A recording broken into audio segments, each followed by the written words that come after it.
Hey, what's up? In this video, I want to talk about why GME is crashing.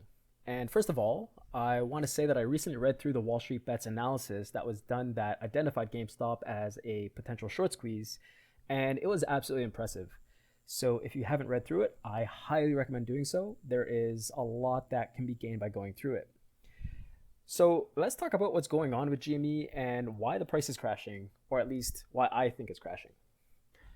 So following the short squeeze, as GME's price became more extreme, institutional short sellers likely reshorted and gradually scaled into their positions as the price continued up, allowing them to get a higher average price and prevented them from being further squeezed out. So, institutions have such huge positions, numbering in the hundreds of thousands or even millions of shares, that they can't enter into a position all at once. So again, they scale in, and in this case, progressively shorted more and more. And then as more and more retail traders jumped into GameStop and bought up shares, there were less and less people left to buy. Now, why does that matter? Well, there's only so many people with so much money to buy shares to continue pushing the price higher or to support those current prices. Once that runs out, it gives a signal to hedge funds to start shorting like mad. And you can see this in the volume. So there was a huge amount of buying on the 22nd, 25th, and 26th. So here's the 22nd, there's the 25th, and there's the 26th. Now, prices still continued higher for 2 more days, but there was only a fraction of the volume or demand to actually support those prices. Now, Robinhood and other brokers were at least partly responsible for this because they prevented people from buying.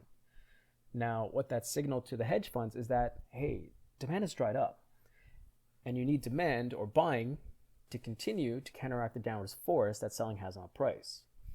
So simply buying and holding by retail investors isn't enough, because ultimately Wall Street has way deeper pockets than we do, and all they needed to do to drive the price down was short more shares than were being bought, which would have the exact same effect as if those who bought were selling. Think about what led to the short squeeze. There was a ton of short sellers that piled on and overextended themselves until there wasn't many or even any sellers left. This is where buying suddenly took over and rammed the price up. It's basically that same situation but in reverse.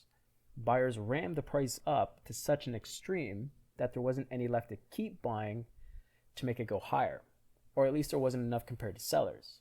And now those who did decide to hold are referred to as being trapped, which means the only way they can exit their positions is to sell at a loss, which will further drive prices down.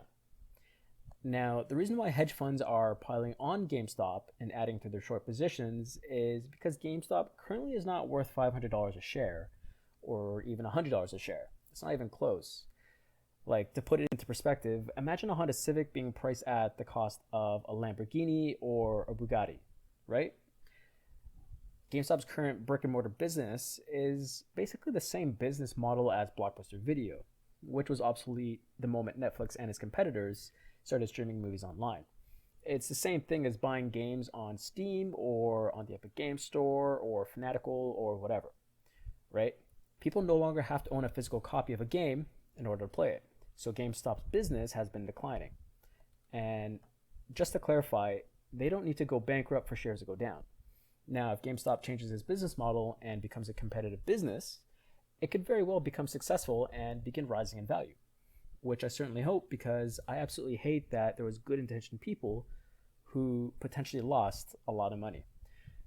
So what are your thoughts on GameStop crashing? Leave a comment below.